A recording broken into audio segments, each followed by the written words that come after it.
Start किया जाए बालक। पिछले क्लास में हम लोग पढ़े थे बाह्य विद्युत क्षेत्र में रखे द्विध्रुव को घुमाने में किया गया कार्य, यही पढ़े थे, है ना। तो इसमें वो कार्य हम लोग निकालना सीख गए थे। अब हमें अगला टॉपिक पढ़ना है इसी से संबंधित, बाह्य विद्युत क्षेत्र में रखे द्विध्रुव की स्थितिज ऊर्जा। क्या पढ़ना है?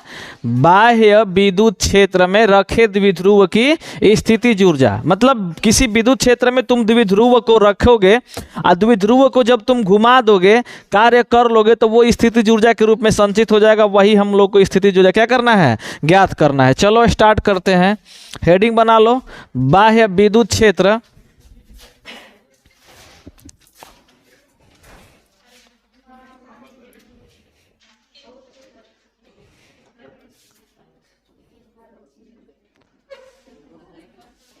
बाह्य विद्युत क्षेत्र में द्विध्रुव की स्थितिज ऊर्जा।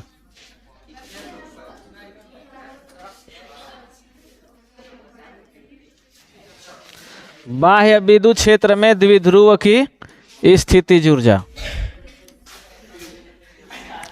ठीक है ना बालक। क्या पढ़ना है? बाह्य विद्युत क्षेत्र में द्विध्रुव की स्थितिज ऊर्जा, ठीक है। चलिए फटाफट पहले हम लोग क्या कर लेते हैं, बाह्य विद्युत क्षेत्र ड्रॉ कर लेते हैं। बाह्य विद्युत क्षेत्र बना लेते हैं।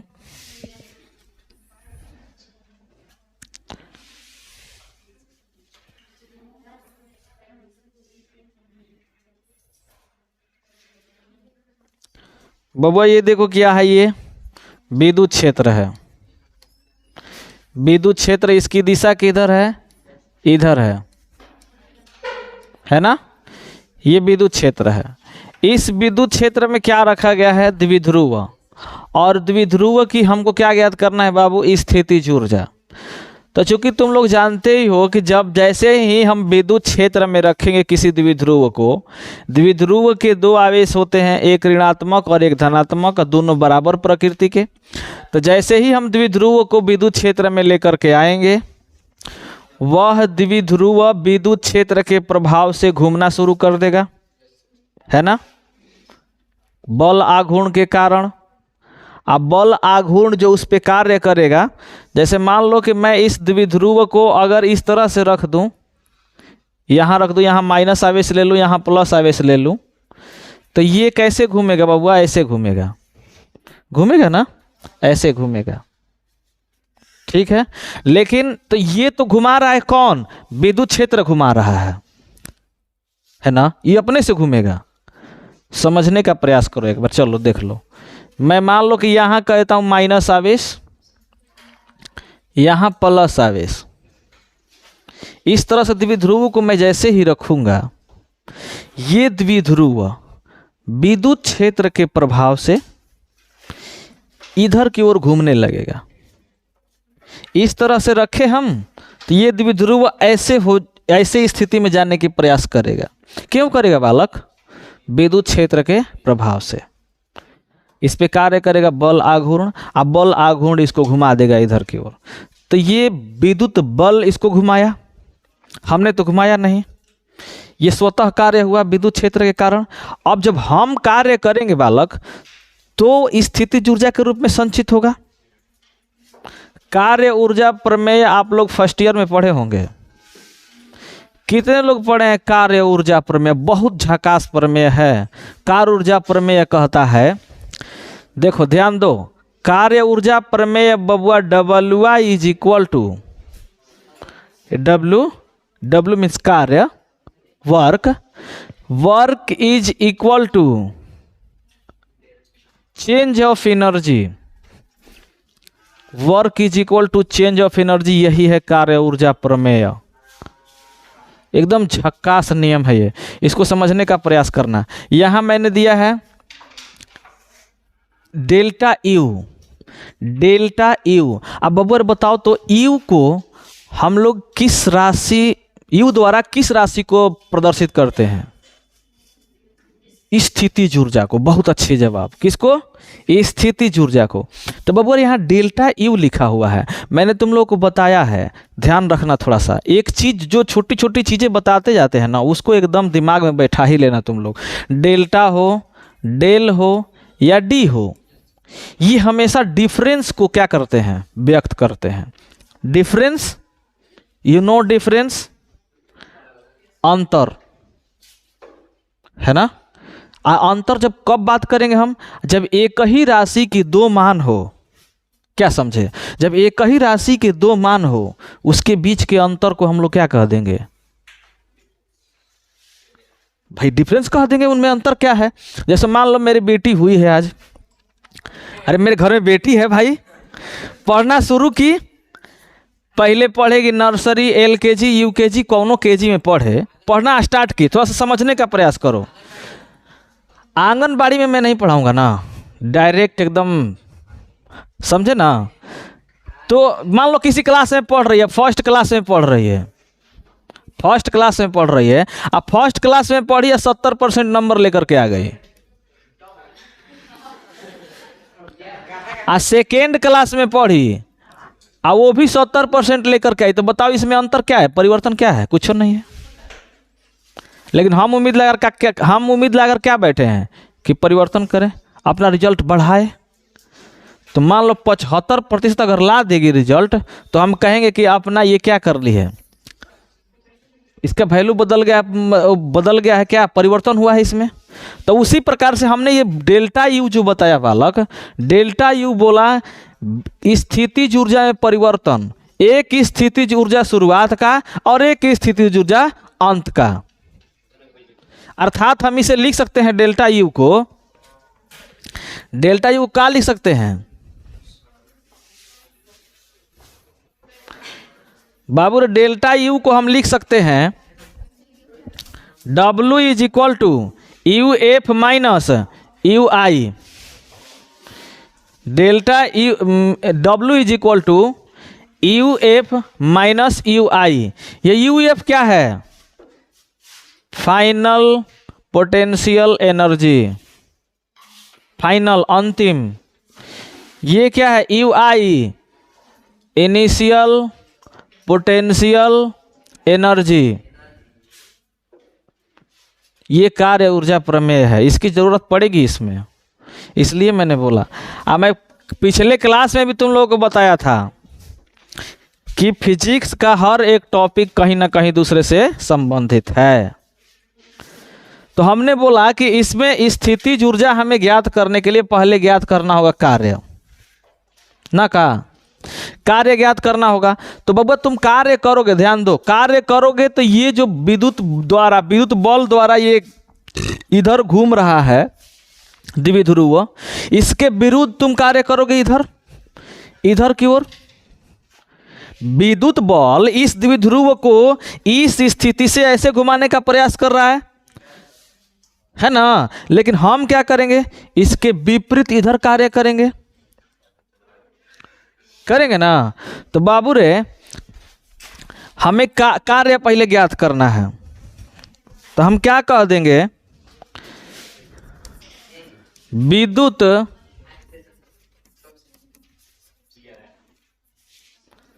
द्विध्रुव को एक स्थिति हम इसको कह देते हैं क्या? θ1। इसको कह देते हैं θ1। θ1 से हम चलो घुमा दे रहे हैं कहाँ तक?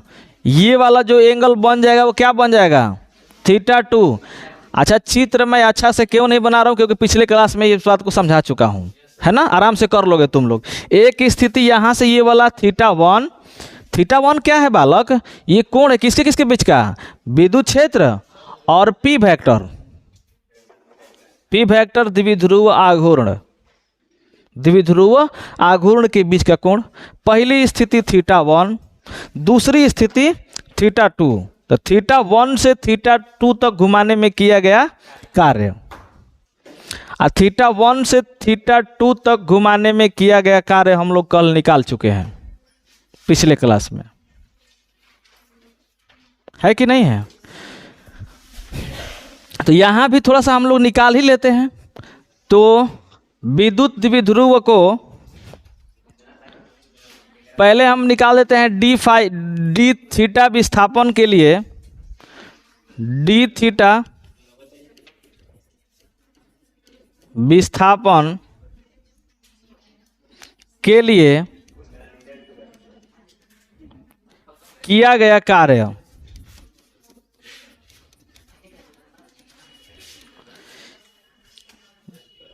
छोटा सा विस्थापन के लिए कार्य छोटा सा, तो बबुआ रे क्या कह दोगे, D W is equal to tau I into D theta, tau into D theta. अब देखो यहाँ हम लोग कार्य कर रहे हैं किसके विरुद्ध, विद्युत बल के विरुद्ध। तो क्या ये टाउ इधर घूम रहा है, क्या हम इसे माइनस लगा दे क्या, स्थितिज ऊर्जा ज्ञात करने के लिए माइनस लगा देंगे। अब कुल कार्य थीटा 1 से थीटा 2, तो कह दो कि थीटा 1 से थीटा 2 तक घुमाने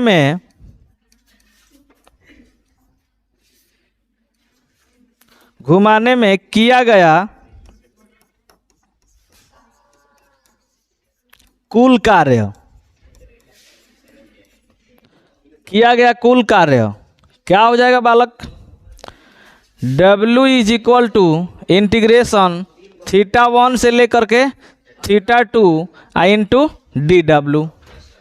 अब डी डब्ल्यू का मान यहाँ से क्या लिख दोगे मित्र, theta 1 theta 2 minus tau D theta. Tau का मान कहाँ से निकालोगे, टाउ क्या है, विद्युत द्विध्रुव पर बल आघूर्ण है। तो बबुआ रे टाउ बराबर क्या होता है, चूंकि tau is equal to P into E sine theta, है ना, मान रख दिया जाए यहाँ पे। यहाँ से मित्र हम लोग क्या लिख सकते हैं, देखो तो W is equal to, minus को बाहर ले जाएं, minus P into E, P E को भी बाहर लिख देते हैं क्या, theta 1 theta 2 sine theta into D theta, sine theta का इंटीग्रेशन माइनस कॉस थीटा, है ना। तो बबुआ क्या लिखोगे यहाँ पे, minus P into E minus cos theta, theta 1 theta 2, इसको बाहर निकाल दो माइनस चिन्ह को, तो ये हो जाएगा प्लस में हो जाएगा ना बालक। तो बबुआ कार्य हम क्या लिख सकते हैं, कार्य W is equal to P into E cos theta 2, upper limit, एक बार अपर लिमिट यहाँ पे, अब लोअर लिमिट माइनस में रख करके माइनस कॉस थीटा 1, ये किया गया कार्य आ गया विद्युत बल के विरुद्ध। ये जो कार्य आया है वो विद्युत बल के विरुद्ध हमने कार्य किया है, यही किया गया कार्य स्थितिज ऊर्जा के रूप में संचित हो जाएगा। तो थोड़ा सा इसके लिए हम क्या करते हैं, एक छोटा सा काम करते हैं, इसको लिखते हैं कार्य ऊर्जा प्रमेय से, कार्य ऊर्जा प्रमेय से। कार्य ऊर्जा प्रमेय मैंने क्या बताया है बालक, किया गया कार्य W is equal to change of potential energy delta U, तो ये किसके बराबर हो जाएगा, अतः delta U is equal to P into E cos theta 2 minus cos theta 1, ये आ जाएगा। हमने क्या बोला है इसको कि ये चेंज ऑफ पोटेंशियल एनर्जी है। तो चेंज ऑफ पोटेंशियल एनर्जी मतलब पोटेंशियल एनर्जी के बीच का अंतर। तो एक बार अंतिम और एक बार शुरुआत। अंतर जब भी निकलता है वो प्लस चिन्ह के साथ आता है, अंतर कभी भी माइनस चिन्ह के साथ नहीं आएगा, ये बात ध्यान रखना हमेशा। तो जो राशि बड़ी होगी बड़ी वाली में छोटी वाली घटा देंगे। तो बाबा यहाँ हम लिख सकते हैं क्या, यू एफ माइनस यू आई बराबर P E cos theta 2 minus cos theta 1। ठीक है, ये आया यू एफ, ये आया यू आई, स्थितिज ऊर्जा अंतिम, स्थितिज ऊर्जा शुरुआत। अब आओ थोड़ा सा चित्र पे, चित्र पे आओ एकदम। हमें बताओ स्थितिज ऊर्जा जब शुरुआत में, भैया हेलो हेलो मित्र, सभी लोग एकदम ध्यान से देखें। वो तो कल वाला ही बात था, आराम से कर लोगे, लेकिन अब जो बताने जा रहा हूँ वो असली एजम्पशन है यहाँ का, ध्यान से समझो। स्थिति की मैंने बात किया, शुरुआत में हम इस द्विध्रुव को, शुरुआत में हम इस द्विध्रुव को सीधा 90 डिग्री पे रख रहे हैं। कैसा रख रहे हैं, 90 डिग्री पे। ठीक, तो 90 डिग्री मतलब ये इसके लंबवत, इसके लंबवत यहाँ पे कलर चेंज कर दें, वाइट कर देते हैं, ये सीधा 90 डिग्री पर रखें। तो बताओ तो इसके बीच का जो कोण होगा बबुआ वो क्या होगा, 90 डिग्री। अब 90 डिग्री से मैंने बोला कि इसको तुम घुमाना शुरू कर दो इधर की ओर। तो एक स्थिति थीटा 1 क्या हो गया, 90 डिग्री। अच्छा, 90 डिग्री से तुम ऐसे घुमाते जाओगे, इधर इधर घुमाओगे, तो जितना ज़्यादा घुमाओगे उतना ज़्यादा कार्य करोगे, बोलो हाँ।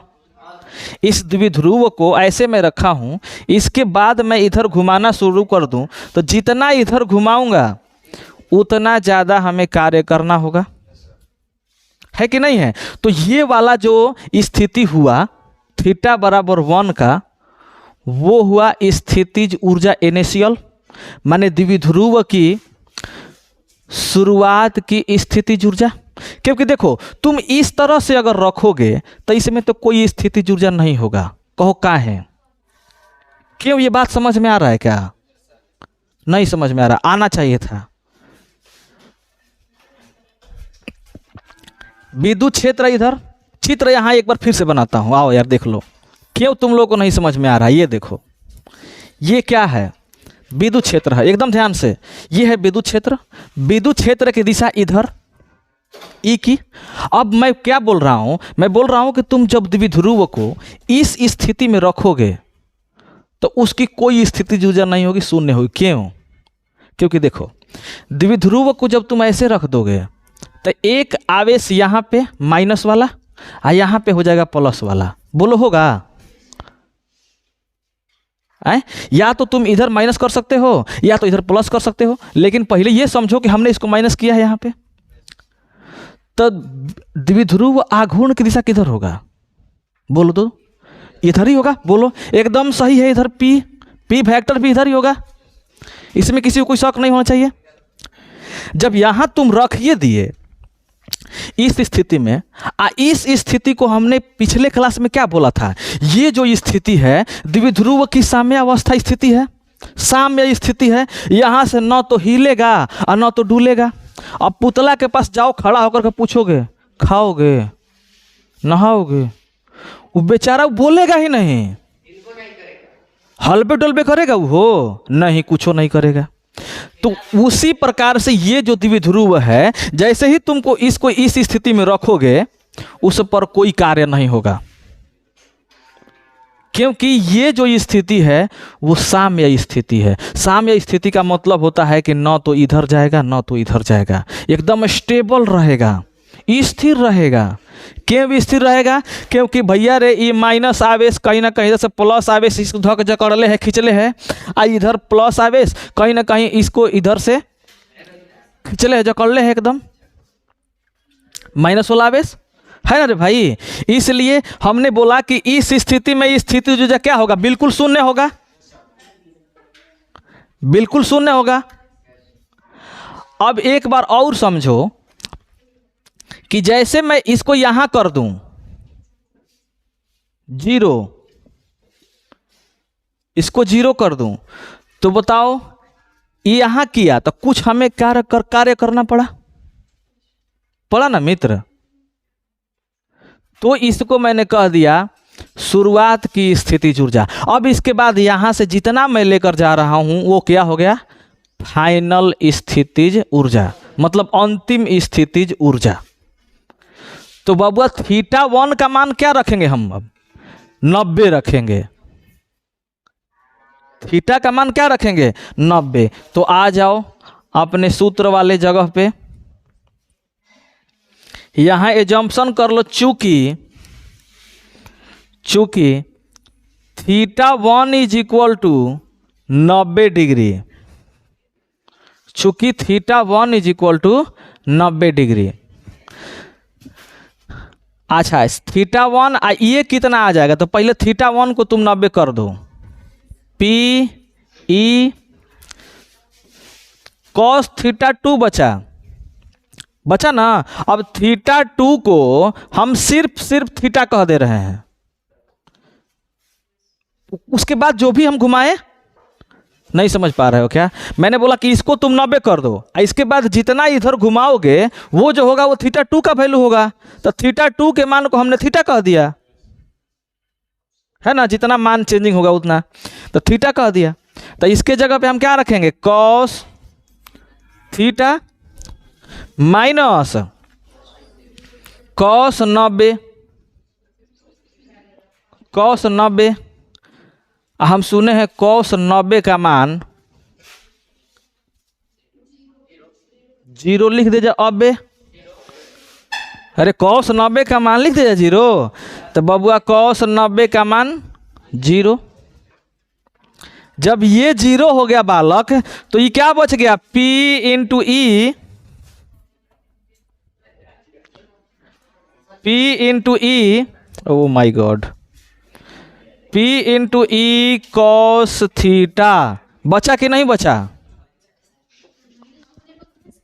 यहां क्या बचा? U F.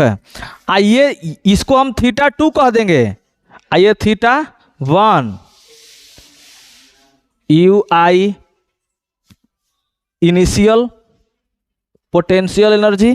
तो इसको हमने क्या लिखा था? θ1 लिखा था स्थिति को। तो इसको θ2 θ1, तो क्या हम इसको कह दें सिर्फ यू थीटा? बोल दो, यू थीटा कह दें। यही क्या हो गया? स्थितिज ऊर्जा। ये यू थीटा क्यों लिख दिया? आओ यहां से, हमने बोला कि θ2 को तुम अंतिम माने हो और θ1 को शुरुआत माने हो, तो शुरुआत वाला ऊर्जा ये वाला होगा, बोलो हाँ, अंतिम ऊर्जा ये वाला होगा। तो यू एफ के जगह पे हम क्या लिख देंगे? यू θ2। यू आई के जगह पे क्या लिख देंगे? यू θ1। ये वाला बबुआ मान क्या हो गया है? 0 है। θ2 को हमने क्या कह दिया? थीटा। तो इसको क्या कह देंगे? You theta. यही तो हमने लिखा, यू थीटा। अर्थात सिर्फ थीटा कितना भी तुम घुमा डालो, स्थितिज ऊर्जा यही संचित होगा। या इसको हम सिर्फ और सिर्फ अब यू लिख सकते हैं, U is equal to P into E cos theta. अब तुम थीटा का मान 0 रखो, थीटा का मान 0 रखो, 90 रखो, 180 रखो, रख करके देख लो। कंडीशन बनाना है तो बना डालो, क्या रखो? कंडीशन बना डालो, कॉस ए थीटा का 90 डिग्री 180 डिग्री, 0 डिग्री, तीनों कंडीशन बनाओ। कंडीशन नंबर 1,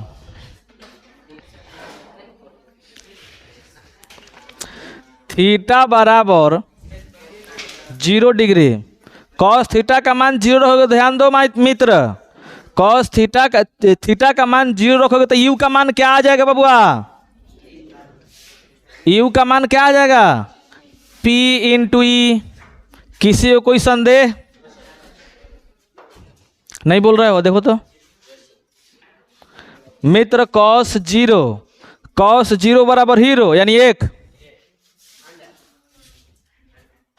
हम सुने हैं दुनिया के किसी भी संख्या में 1 से गुणा होता है तो वही संख्या आता है। तुम लोग भी यही सुने हो का? हम बचपने सुनते आ रहे हैं। हाँ, लिख लो। अब दूसरी स्थिति थीटा 2, दूसरी स्थिति theta is equal to 90 degree. Theta 90 रखेंगे बालक तो E naught U is equal to 0, cos 90 बराबर 0। यह तुम लोग बोलते नहीं जी, एकदम चुपे चाप रहते हो। एकदम ऐसा खाली अपने में तुम लोग बतियाता यार। यस, ये धीरे धीरे कुछ कुछ बोलने का पीछे से। ये हम लोग शोक श्रद्धांजलि सभा में उपस्थित थोड़े हुए हैं जी। ये ठीक है ना जी? थीटा 2। अब तीसरी स्थिति थीटा बराबर 180। तो बोलो यू बराबर क्या आ जाएगा मित्र? माइनस P इंटू ई। ये तुम्हारा स्थितिज ऊर्जा है तीनों स्थिति में, थीटा 0, 90, 180। आज कहाँ तक? यहीं तक। टिप डालो।